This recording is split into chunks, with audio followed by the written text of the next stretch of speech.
प्रिय व्यूअर्स, परीक्षा expert official channel के डेली स्टैटिक जीके सीरीज में आपका स्वागत है। इस सीरीज में हम प्रतिदिन आपके लिए UPSC, state PSC, SSC, RRB banking तथा विविध परीक्षाओं से संबंधित 10 प्रश्न व्याख्या सहित लेकर प्रस्तुत होंगे। हम आशा करते हैं कि ये प्रश्न आपकी परीक्षाओं की तैयारी में सहायक सिद्ध होंगे। चलिए शुरू करते हैं पहले क्वेश्चन से। इंडोर वायु प्रदूषण का सर्वाधिक महत्वपूर्ण प्रदूषक है।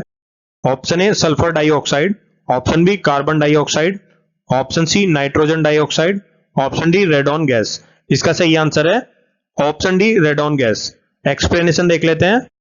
आंतरिक वायु प्रदूषक के स्रोत दहन स्रोत हैं। घर के अंदर चूल्हा जलाने से, बिल्डिंग व औद्योगिक इकाइयों में दहन प्रक्रिया से कार्बन डाइऑक्साइड, कार्बन मोनोऑक्साइड एवं नाइट्रिक ऑक्साइड, ओजोन उत्सर्जित करने वाले स्रोत हैं। फोटोकॉपी करने वाली मशीन, वातानुकूलित स्प्रे। जैविक क्रियाएं हैं, वातावरण में ऑक्सीजन को कम कर देती हैं। रेडॉन गैस उत्सर्जित विकिरण के कारण रेडॉन का उपयोग कैंसर चिकित्सा में किया जाता है। हाइड्रोलॉजिक रिसर्च में किया जाता है। भूगर्भिक रिसर्च में वायु के द्रव्यमान को ट्रैक करने में किया जाता है तथा भूकंप का अनुमान लगाने में किया जाता है। नेक्स्ट क्वेश्चन देख लेते हैं। अम्ल वर्षा का घटक है। Option A HNO3, option B H2SO4, option C CO2, option D A और बी दोनों। इसका सही आंसर है ऑप्शन डी ए और बी दोनों। एक्सप्लेनेशन देख लेते हैं। अम्ल वर्षा का वास्तविक अर्थ उस वर्षा हिमओला या कोहरे से है जिसमें कार्बन डाइऑक्साइड के अतिरिक्त सल्फर डाइऑक्साइड तथा नाइट्रोजन के ऑक्साइड घुले हों, जिनसे तनु सल्फ्यूरिक अम्ल H2SO4 और नाइट्रिक अम्ल HNO3 बनते हैं। नेक्स्ट क्वेश्चन देख लेते हैं। निम्नलिखित में से किस देश में सर्वाधिक अम्लीय वर्षा होती है? ऑप्शन ए चीन, option B Japan, option C Norway, option D संयुक्त राज्य अमेरिका। इसका सही आंसर है ऑप्शन सी नॉर्वे। एक्सप्लेनेशन देख लेते हैं। नॉर्वे में सर्वाधिक अम्लीय वर्षा होती है। प्राकृतिक पर्यावरण को नष्ट करने में तेजाबी वर्षा की प्रमुख भूमिका होती है। यह Canada, Sweden, Norway, Finland, England, Netherland, Germany, Italy, France, यूनान जैसे विकसित देशों में विगत 4 दशकों से एक गंभीर पर्यावरणीय समस्या बनी हुई है। इसने धरातल पर मौजूद संपूर्ण भौतिक एवं जैविक जगत को खतरे में डाल दिया है।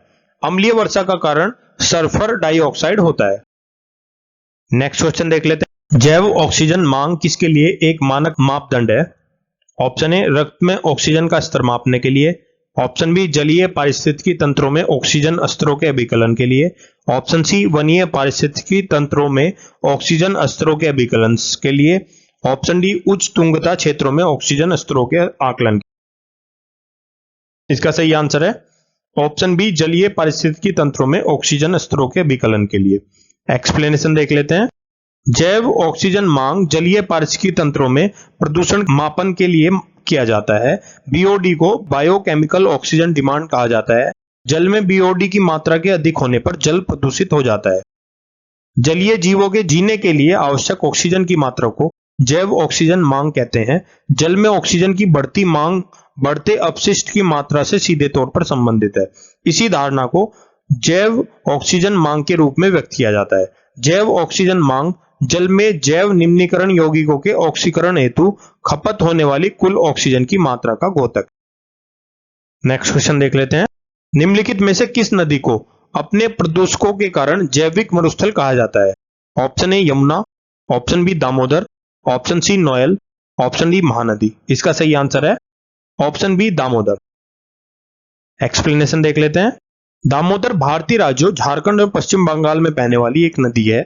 यह छोटा नागपुर के पलामू पहाड़ियों में लगभग 609.75 मीटर की ऊंचाई पर निकलती है। इसके प्रदूषकों के कारण इसे जैविक मरुस्थल के रूप में जाना जाता है। निम्नलिखित में से किस प्रकार के प्रदूषण के बचाव के लिए ग्रीन मफलर का उपयोग किया जाता है? ऑप्शन ए वायु, ऑप्शन बी जल, ऑप्शन सी मृदा, ऑप्शन डी ध्वनि। इसका सही आंसर है ऑप्शन डी ध्वनि। एक्सप्लेनेशन देख लेते हैं।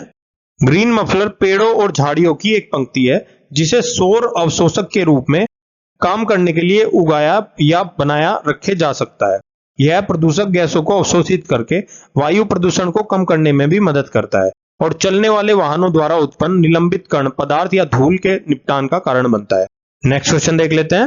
कौन से भारतीय वैज्ञानिक को यूनेप द्वारा father of the economic ecology की उपाधि दी गई है? Option A BP Pal, option B Yashpal, option C M S Swaminathan, option D R Mishra. इसका सही आंसर है option C M S Swaminathan. Explanation देख लेते हैं। प्रख्यात कृषि वैज्ञानिक एम एस स्वामीनाथन को संयुक्त राष्ट्र पर्यावरण कार्यक्रम द्वारा फादर ऑफ इकोनॉमिक इकोलॉजी की उपाधि दी गई है। Doctor M S Swaminathan Bharat के मशहूर कृषि वैज्ञानिक और हरित क्रांति के जनक हैं। एम एस स्वामीनाथन का जन्म 7 अगस्त 1925 को हुआ था। स्वामीनाथन को विज्ञान एवं अभियांत्रिकी के क्षेत्र में भारत सरकार द्वारा सन 1967 में पद्मश्री, 1972 में पद्म भूषण और 1989 में पद्म विभूषण से सम्मानित किया गया। 1971 में उन्हें रेमन मैग्सेसे पुरस्कार से भी सम्मानित किया गया। इसके अलावा उन्हें अनेक विश्वविद्यालयों ने डॉक्टरेट की उपाधि से भी सम्मानित किया है। नेक्स्ट क्वेश्चन देख लेते हैं। भोपाल गैस दुर्घटना का कारण था? ऑप्शन ए मिथाइल आइसोनेट का रिसाव, ऑप्शन बी नाइट्रोजन डाइऑक्साइड का रिसाव, ऑप्शन सी सल्फर डाइऑक्साइड का रिसाव, ऑप्शन डी कार्बन मोनोऑक्साइड का रिसाव।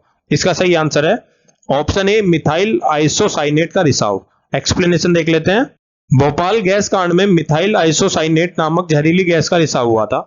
3 दिसंबर 1984 को भोपाल स्थित यूनियन कार्बाइड कीटनाशक संयंत्र से जहरीली गैस का रिसाव हुआ था। इस हादसे में हजारों लोगों की मौत हुई। नेक्स्ट क्वेश्चन देख लेते हैं।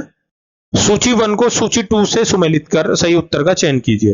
प्रदूषक कार्बन मोनोऑक्साइड, नाइट्रोजन के ऑक्साइड, धूलकण, सीसा।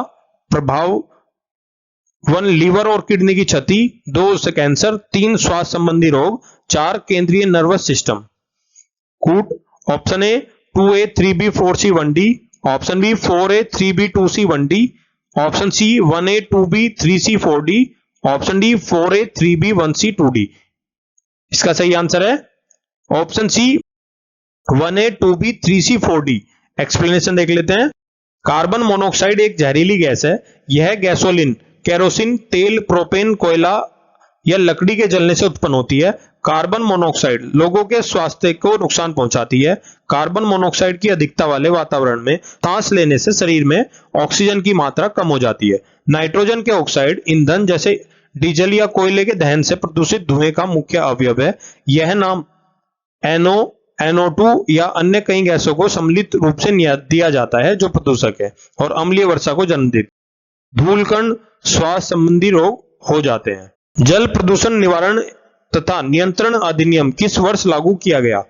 Option A 1980, option B 1974, option C 1981, option D 1970। इसका सही आंसर है ऑप्शन बी 1974।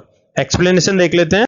केंद्रीय प्रदूषण नियंत्रण बोर्ड एक सांविधिक संगठन है। इसका गठन प्रदूषण निवारण एवं नियंत्रण अधिनियम 1974 के अधीन सितंबर 1974 में किया गया था।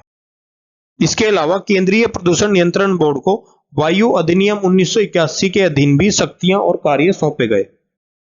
प्रिय व्यूअर्स, हम आशा करते हैं कि ये वीडियो आपको अच्छी लगी होगी। कृपया अपने फीडबैक एवं सजेशंस कमेंट बॉक्स में दें। हम आपके सजेशंस के अनुसार वीडियो को और बेहतर बनाने का प्रयास करेंगे। इस वीडियो की PDF प्राप्त करने के लिए आप हमारे टेलीग्राम चैनल से जुड़ सकते हैं, जिसका लिंक वीडियो के डिस्क्रिप्शन में दिया गया है। आप हमारी वेबसाइट www.parikshaexpert.com पर जाकर किसी भी एग्जाम की टेस्ट सीरीज ज्वाइन कर सकते हैं।